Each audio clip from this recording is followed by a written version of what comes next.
Spider-Man and the Grizzly.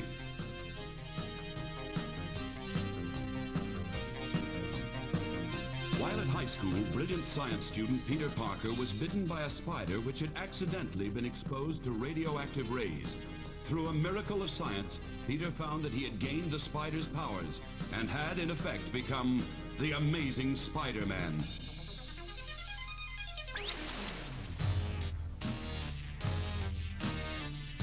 Peter, while still a student, freelances as a photographer for the Daily Bugle, published by the irascible J. Jonah Jameson. But no one knows, no one, that Peter Parker is indeed Spider-Man. It is the end of summer, almost. The air's a little cooler now, the sun doesn't shine quite so brightly, and the evening arrives a little earlier. Some people find these autumn days depressing, others find them a delight. But our web-slinging friend doesn't have time to even notice the seasons. Let's join Peter as he arrives at the offices of the Daily Bugle. Hi, Peter, you're back. You had us worried for a while that you'd quit. You know me, Betty. A lot of talk. And anyway, I could do with the money. An occasional blow-up with J. Jonah Jameson now and then, but basically, I love the place. Same old Peter. Never know when you're kidding. Hi, Robbie. Peter's back. Say, it's great to see you, son. Thank you, Mr. Robertson. How's the editing biz? Has Jonah fired you yet? After all, it's almost time to go to press. Give him a few more minutes, Peter. So how have you been these past few days while you've been away? No complaints. As a matter of fact...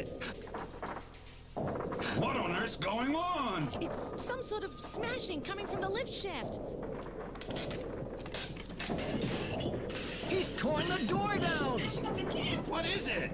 Nothing can stop me. Nothing. So look out, New York. The Grizzly's in town. He's some sort of crazy, giant bear. Almost 9 feet tall. What a story this would make! Then go ahead and write it, Frank. I'm getting out of here.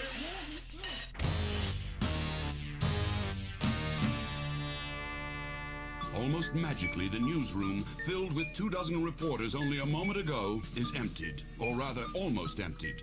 For 3 of the room's inhabitants are blocked off, cornered by the approaching Grizzly. And if you are wondering who these 3 are, wonder no longer. They are Peter, Betty, and Robbie Robertson. Peter, get out of here. What? Run for help. I'll try and hold this character off somehow to protect Betty. But, Mr. Robertson, Hurry, Peter, in the name of heaven, hurry! He's coming toward me. He's coming. I've got to distract him somehow. Get his attention away from Betty. I'll hit him with his chair. Oh, it looks like I've succeeded. Only too well.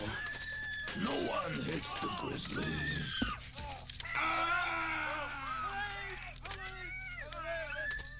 On that note, let us turn to J. Jonah Jameson, who is speaking on the telephone from his office next to the newsroom.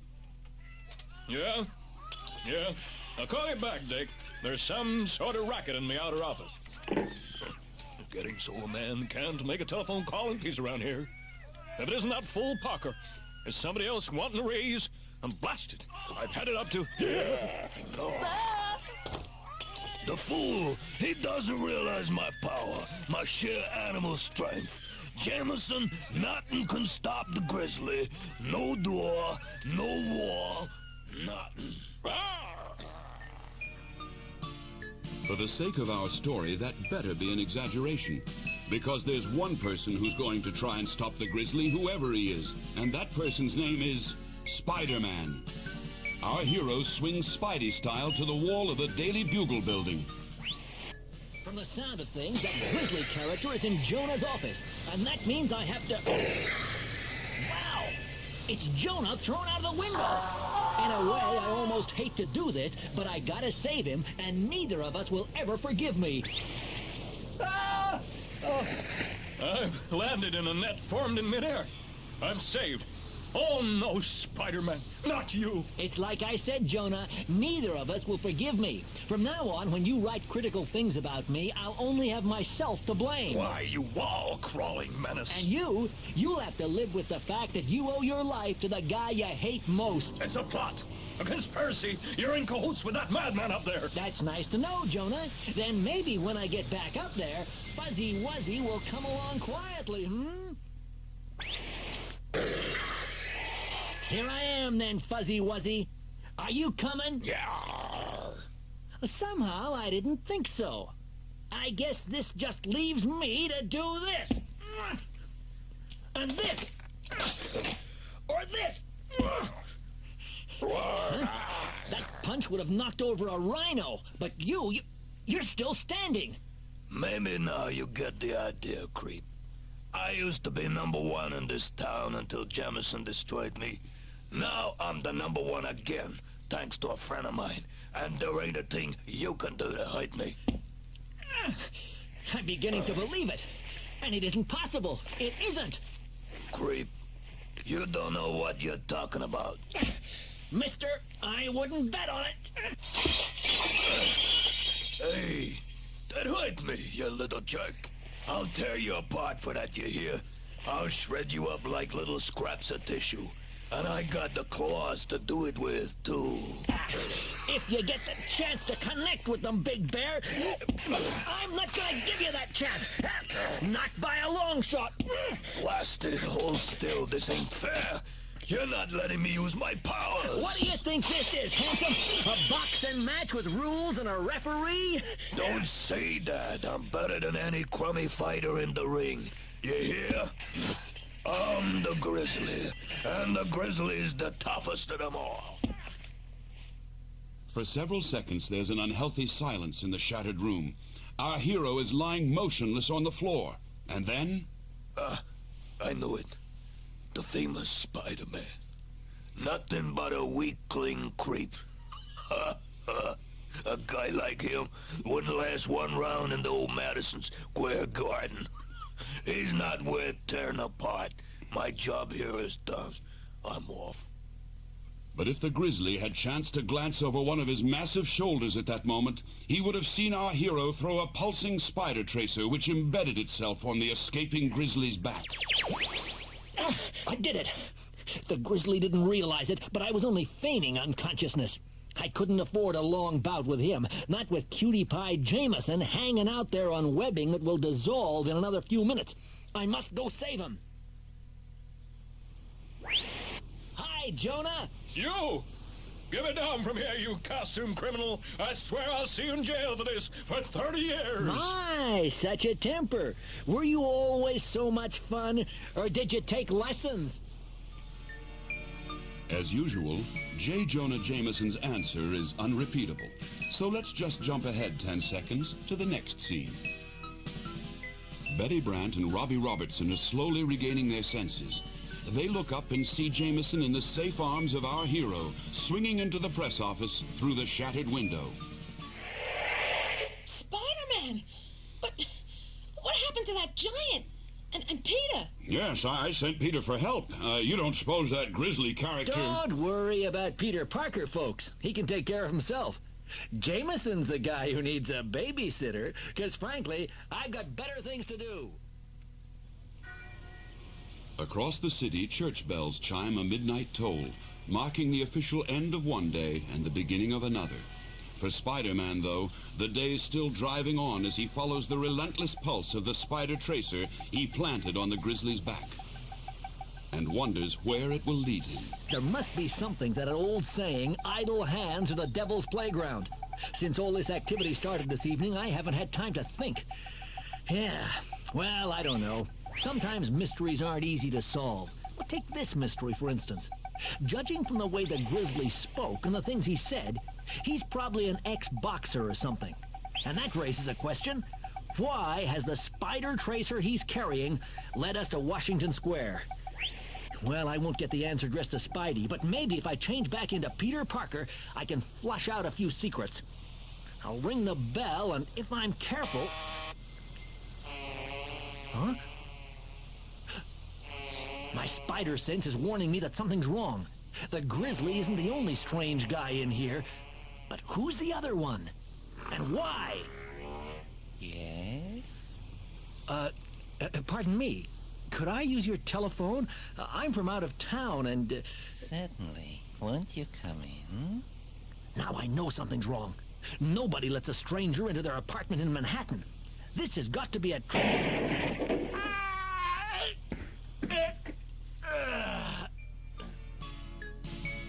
Consciousness comes back slowly, fading in like the picture on a television tube. Sound first, then light and color afterwards. And when the picture has completely assembled itself, Peter discovers he's viewing a nightmare.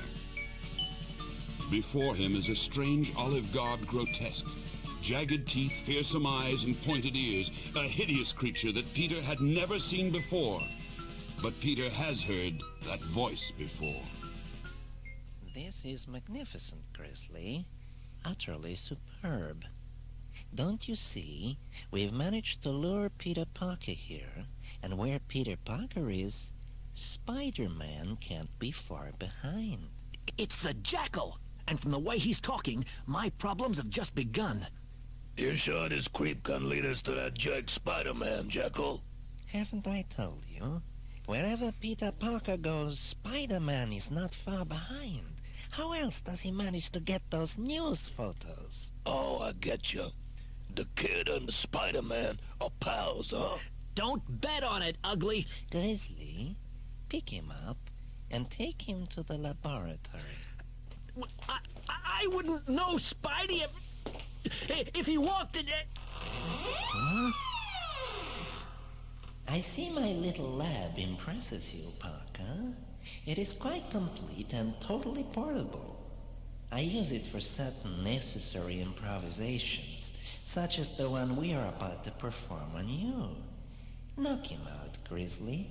It'll be simpler if he's unconscious when we perform the operation. Hey, wait! You don't know what you're doing. Is out, Jackal. Where do you want it? On the table, my Neanderthalic comrade. What we have to do, we must do quickly, and then Peter Parker will be ours to control forever. And Peter Parker? For a time, all is darkness. Then the darkness begins to clear. Faces form. And they're the faces of friends. Where am I? At the Bugle offices, Pete. Feeling better? Can't you see he's still groggy, Robbie? Take your time, Peter. Nobody wants to rush you. You gave us quite a shock when we came in here a few minutes ago and found you unconscious. We wanted to call a doctor. But it looked to me like you'd only been stunned. Yeah, but where am I? The lobby of the Bugle building, Pete. Don't you remember how you got here? As a matter of fact, I don't. It's all a blank. There was Spider-Man's fight with a Grizzly, then something hit me. We wondered what happened to you, Peter. You disappeared. We were afraid you'd been hurt, and I got And as usual, Betty was ready to fly into hysterics. Well, give yourself a chance to think it through. Let's go down to the coffee shop, Pete. Perhaps something will come back to you. Things always do. Yeah, but listen, you go on and I'll join you, okay? See you there. I hope. Something's wrong, Robbie. I can tell. Peter's acting so badly. You've got to stop worrying all the time, Betty. Peter isn't a child, you know. He can take care of himself. Now, come on, let's go. But in a quiet room, Peter, alias Spider-Man, is worried. I already remember what happened. Or most of it. But I can't tell Robbie Robertson or Betty that. If they even so much as guess that I'm Spider... Hey, wait. My arm. Something's wrong with my arm. What is it? Let's get my sleeve up here. It's true. The Jackal put some sort of harness on my arm. I've got to get it off somehow before... Don't act too hastily, my teenage fool. If you tamper with this device, the harness will vibrate itself to powder instantly, destroying both itself and your arm. It's designed to act as a homing device, so that I can trace you wherever you go, and through you learn the identity of that accursed costumed crime fighter, Spider-Man. The Jackal doesn't realize that I am Spider-Man, and with this on my arm, I'm helpless, useless. Pretty grim, eh? We think so too. So let us take advantage of the magic of storytelling and jump a few hours ahead. A few hours ahead for Peter Parker is nearly midnight, and after a day in fruitless soul-searching, he's finally come to a decision. And to implement it, he's had to come to his old college chemistry lab, where he's about to have a run head-on with destiny. I don't really have a choice. The Grizzly is too dangerous to leave alone, and the Jackal is positively psychotic. The lab has a special acetylene torch. It's my only chance. It's going to be risky, but there's no way I can avoid it. There never is.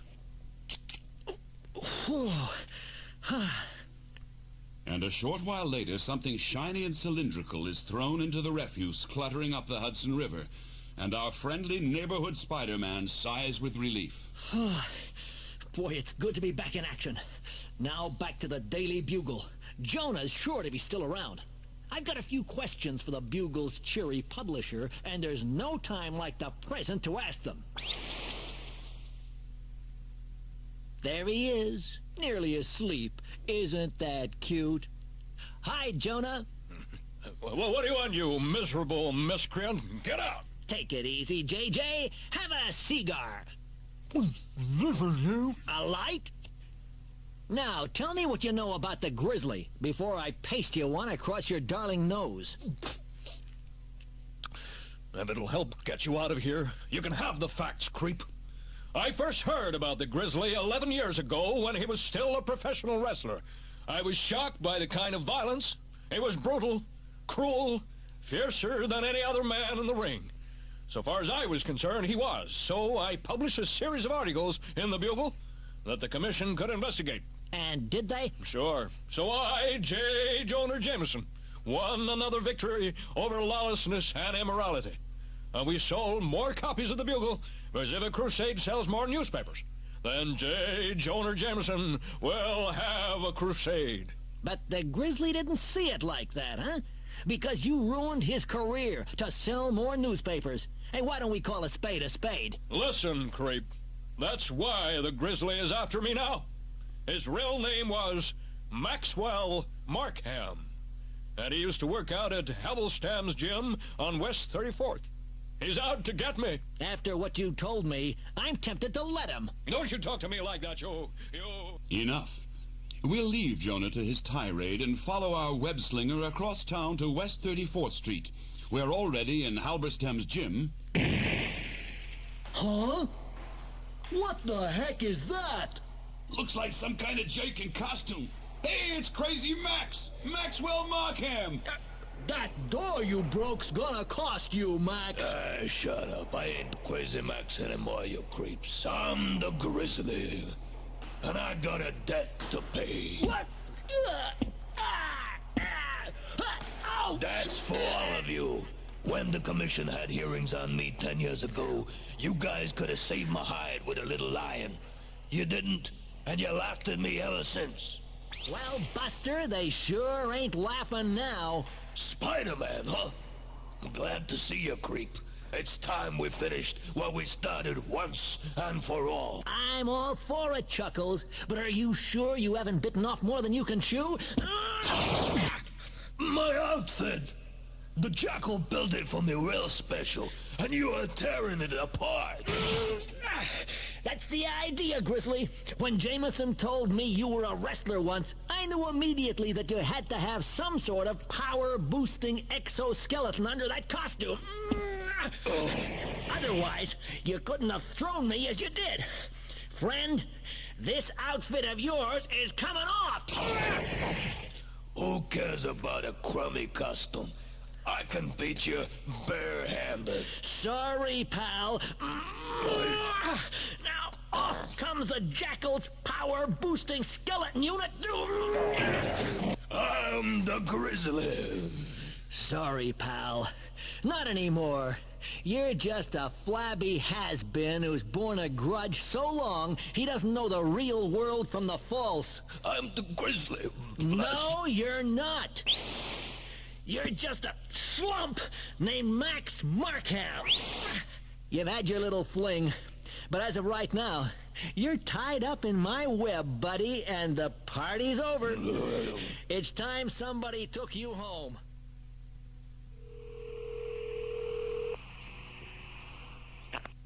Hello, officer. The Grizzly will be waiting for you right on the corner of 34th and 10th Avenue. I'm sure Jonah Jameson will be willing to press charges, but if you ask me, The Grizzly needs a hospital, not a prison. Jameson, if it hadn't been for him, I could have been somebody. I could have been champ. Make that chump, not champ, Max. You were Jameson's chump years ago, and now you've been the Jackal's. But don't worry, someday I'll get that Jackal too. And that, my fat friend, is a promise from Spider-Man.